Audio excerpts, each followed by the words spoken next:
Jerry and Joan are now several hundred feet below the surface of the South Pacific Ocean. After the Gregory party was comfortably located in their new quarters in the Euclidean city below the sea, Mrs. Gregory and Captain Bradford started out to explore the underwater colony from one side, and the youngsters chose the other. When they stood in a balcony of steel, looking out into a natural cave nearly a mile in diameter, where large trees and green grass were growing below them, Jerry and Joan thought they had seen something wonderful. Now, however, they are seeing things even more wonderful as they stand on the floor of the immense undersea room. Hey, Joan, listen to that. Listen to what, Jerry? Listen, you'll know what to listen to. I hear a variety of strange sounds. What do they mean? Well, if it was back home, out in the country, I'd say we're in somebody's barnyard. Sounds like chickens and stuff to me. I have never heard a chicken. Well, you're hearing them now. I don't believe it. Jerry, you say you can hear something, then you say you do not believe it. What are you thinking about? Well, I know there couldn't be any chickens or ducks or pigs or any of the rest of those things here. We're in a cave 400 feet below the water. But you said you heard those animal sounds. No, I still don't believe it. Jerry, it is foolish to stand here and discuss something we may easily settle. Well, how can we settle it? If we step around this section of the wall into the main chamber, we will see what is making those noises. Yeah, guess you're right. Okay, come on then, Joan. Hey, Joan, listen to the noise our feet make here. What is so strange about that? Well, this is good old dirt we're walking on now. Just plain old ground. Boy, it sounds good after all that noiseless steel we've been walking around on. I can understand how you would feel that. Joan, look, it's a regular barnyard, just like we have back home, any place in the country. What are those lively white things? Those lively white things are chickens, white leghorns. I have eaten of chicken, but I have never seen one before.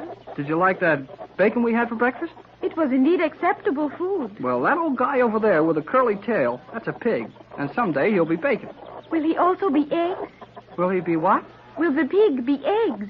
We had eggs with the bacon this morning. Look, Joan, you don't get eggs from pigs. You get eggs from chickens. It's about time you started eating some real food instead of that concentrated stuff they give you in those little pills. Huh, eggs from a pig.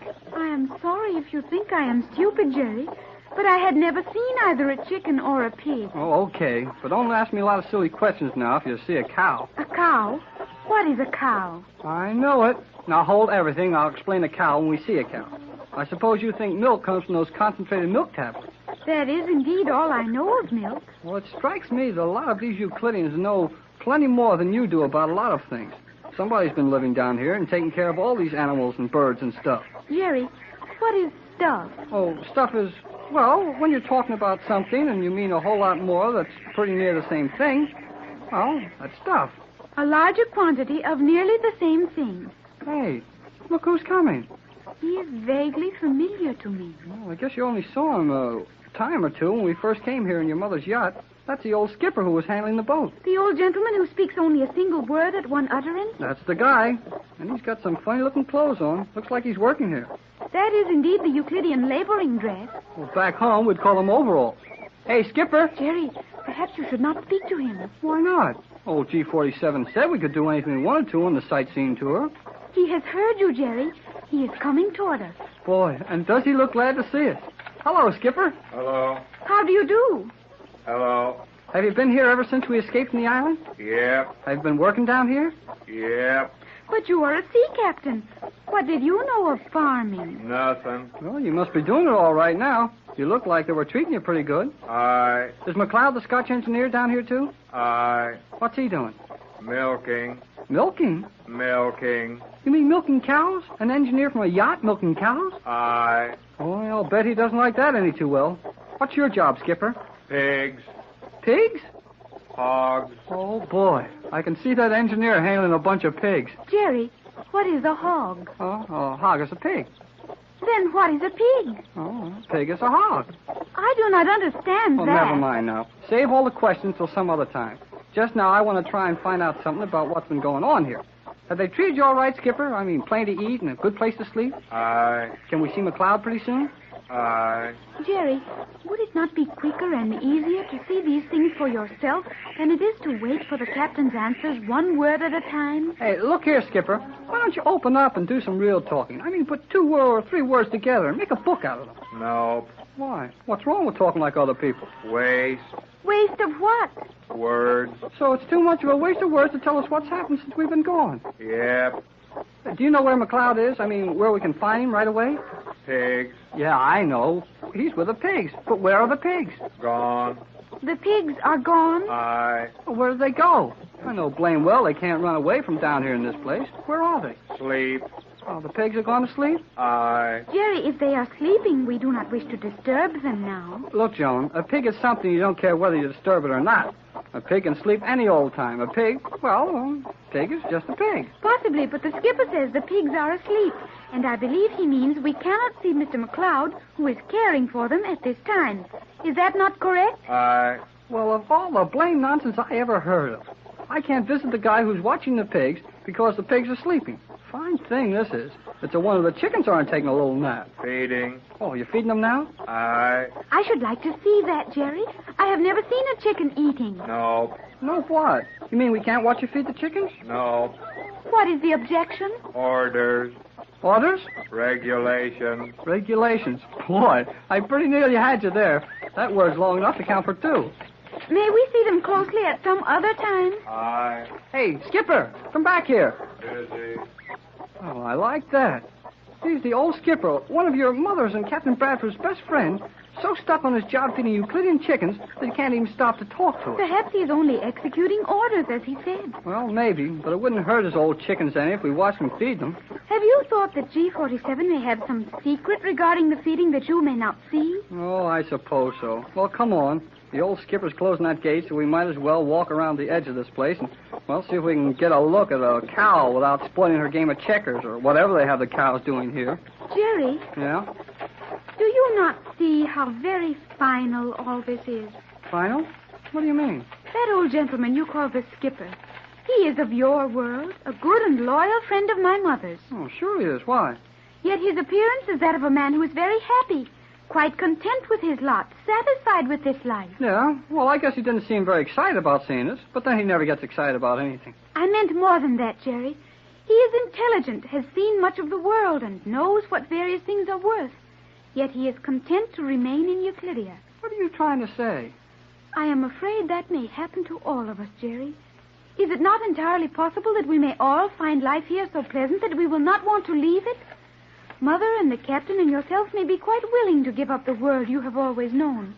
And I will have to be content with the brief glimpse I had of that world. Oh, don't worry about that, Joan. I'll never like this place so well that I won't want to get back home. I wish I could believe that, Jerry. Well, I mean it. I know you mean it at the moment, but we do not know what wonders we may see here, what comforts may be provided for us. Will we ever go back to your world, Jerry? Now, quit worrying about things like that, and let's find out more about these big caves. This one looks like it's the farm, the country part of Euclidia. Where are the rest of the caves the girl commander told us about? When we were up on the balcony, I could see the opening into one of the other rooms. But from our position on the floor, I can see nothing but trees. Trees, 200 feet high. Boy, what a place. And on this side of us, the artificial steel wall of the chamber. And now we're back in that noiseless steel again. And I suppose a lot of this spooky Euclidean stuff will start happening. Oh, I knew we couldn't have pigs and chickens all the time. Must you walk so rapidly, Jerry? Well, why not? There's nothing to see around here, and I'm in a hurry to get where I can see something. You will see a great deal. Gee whiz. G47. Where did you come from? That is not important. You will follow me. Oh, okay. Come on, Joan. No. Cleostra will remain where she now stands. You mean I'm to go with you alone? Precisely. What shall I do? Remain in your present position. Mrs. Gregory and the captain will join you in an instant. Oh, but look here. Why can't Joan come with me? You said we could look at anything we wanted to on this island or under it. I will show you something far more interesting than anything you might discover for yourself. But where are Mother and the captain? Silence, come on. I won't be long, Joan. I have spoken. That is all. Yes, that is all. And I am alone. Alone in the same world from which Mother and the captain and Jerry have tried so bravely to remove me. Joan, dear. Mother! Where's Jerry? And are you all right, Joan? Oh, I am perfectly safe, Mother. But where did you come from? Through this steel slide right behind you. Why, it's invisible now. Why, sure it is. Once you pass through a door in this place, there's no chance to find it again. But where's Jerry? G47 just stepped through another of those noiseless steel panels and ordered Jerry to accompany him. What was he going to do with Jerry? That I do not know. Oh, probably ask him a lot of questions. Jerry doesn't know the answer to the only question old G47 cares about. I hope he can make that scientist believe him. I suppose we are quite helpless to do anything for Jerry. Naturally, Mother. And any attempt on our part to move in Jerry's behalf would only anger G47. Well, we might as well take it as calmly as we can and wait around near here for him to come out. What have you two been seeing? We saw the old captain of your yacht, Mother. The skipper? Yes. How is he? He seemed in the best of health and spirits. So obviously so that Jerry could not understand it. What was he doing? He was caring for the chickens. Chickens? Yes. I had never seen one before, and we did not view these from a good point. But Jerry said they were chickens that gave us the bacon, which we used with the eggs, which came from the pigs to make our breakfast. Well, Joan, dear, that's the first time I've ever heard you so completely mixed up. But I believe we understand. You mean that they have chickens and pigs here? Just beyond this soundproof wall. Jerry and I saw and heard them from a distance. And the old skipper is caring for the chickens. What a task for an able seaman. But you say he seemed to enjoy it, Joan. He did indeed. Of course, it is difficult to question him, as he will only speak a single word at one time. But he excused himself and left us very calmly to attend his chickens. Tex, can you imagine such a thing? I can't, unless it would be McLeod milking cows. As to that, I could not say. But he is attending the pigs. Tex, McLeod and the pigs. A marine engineer and his skipper playing nursemaid to the pigs and chickens. No wonder Jerry looked surprised when he heard that.